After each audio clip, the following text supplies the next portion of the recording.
यह कहानी जैसलमेर के पीथापुर शहर की एक भूतिया हवेली के बारे में है। यह हवेली राजा महाराजा के समय में बनाई हुई थी, लेकिन पिछले 18 सालों से इस हवेली में आज तक कोई भी रहने के लिए नहीं आया है। इच्छा होने पर भी इस हवेली में कोई भी नहीं रह पा रहा था, क्योंकि लोगों का कहना था इस हवेली में भूत प्रेत का साया है। जब आदित्य सिंह को इस हवेली के बारे में पता चला तो उसने तय किया कि वो इस रहस्य को जान कर ही रहेगा, क्यों लोग इस हवेली में नहीं रह पा रहे हैं।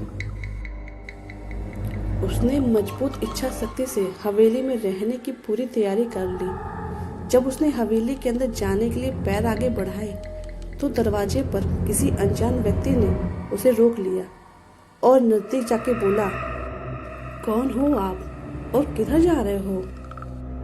आदित्य सिंह ने जवाब देने के बजाय उसने सामने सवाल किया, जी आप कौन? मेरा नाम आदित्य सिंह है और मैं यहीं पास में ही रहता हूँ। आदित्य सिंह ने कहा, ओह अच्छा, मैंने सुना है कि यह भूतिया हवेली है और यहाँ कोई नहीं आ पाता है, इसलिए मैं इस हवेली में एक दिन के लिए रुकने का फैसला किया है। आदित्य सिंह ने कहा, जी हाँ, आपने सही सुना और आप भी अंदर मत जाइए। मेरी माने तो आप भी वापस लौट जाइए, यहाँ बहुत खतरा है। यह सुनकर आदित्य सिंह खुश हो गया, जैसे उसे कोई लॉटरी लग गई हो। आदित्य ने उसकी खुशी को देखकर बोला, आप क्यों खुश हो रहे हो? आपको तो भूत का नाम सुनकर डर लगना चाहिए। शायद आपको पता नहीं होगा कि मैं भूत प्रेतों में काफ़ी दिलचस्पी रखता हूँ।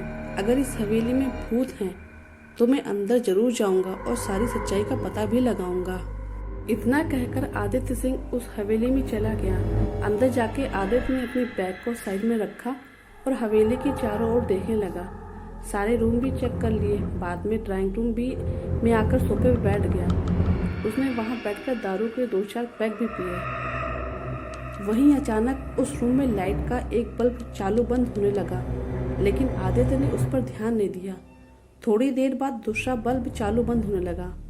फिर तो हवेली के सारे लाइट चालू बंद होने लगे। यह सब देखकर अजीत अपनी जगह पर खड़ा हो गया और संपूर्ण सचेत हो गया। अचानक उसके सामने एक छोटा टेबल हवा में उड़ने लगा। करीब 6 फुट हवा में ऊपर जाके गोल गोल घूमने लगा और बाद में आदित्य की ओर तेजी से आने लगा। आदित्य ने तुरंत ही अपनी जगह बदल दी और दूसरी ओर चला गया और वो टेबल वहीं जाके गिरा जहां आदित्य खड़ा था। आदित्य कुछ समझ पाता उतने में सोफे की शीट उसकी ओर आने लगी। जल्द खड़ा हो गया और छलांग लगा के दूसरी ओर कूद गया, जिसके कारण सोफा दीवार को टकराया और आदित्य बच गया। अचानक सब कुछ शांत हो गया।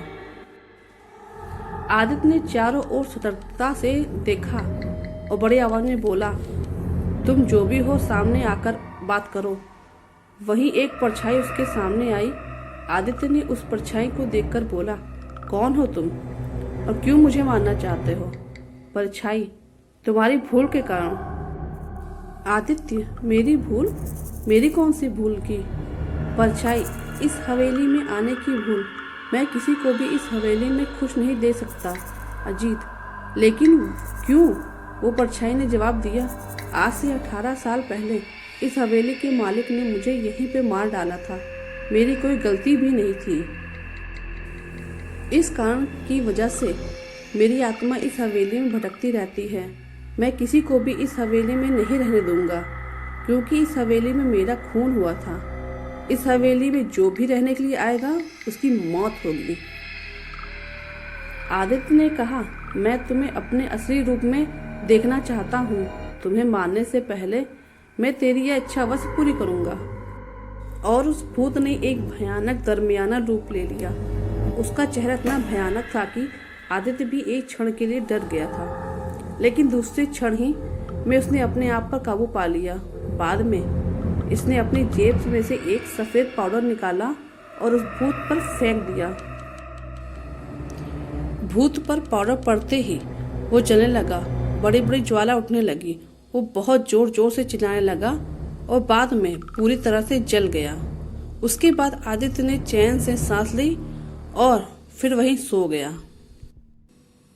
दूसरे दिन सुबह जब आदित्य को सही सलामत हवेली से बाहर आते देख अर्जुन को आश्चर्य हुआ।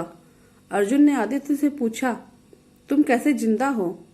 तब जब आदित्य ने अर्जुन को कल रात को घटी घटना को पूरी तरह से बताया और बोला, अब यह हवेली भूतिया हवेली नहीं रही। तो दोस्तों, कैसे लगी ये कहानी? आपको अच्छी लगी तो चैनल को लाइक और सब्सक्राइब करिएगा और कमेंट करके जरूर बताइएगा कि किस किस के साथ ऐसा हुआ।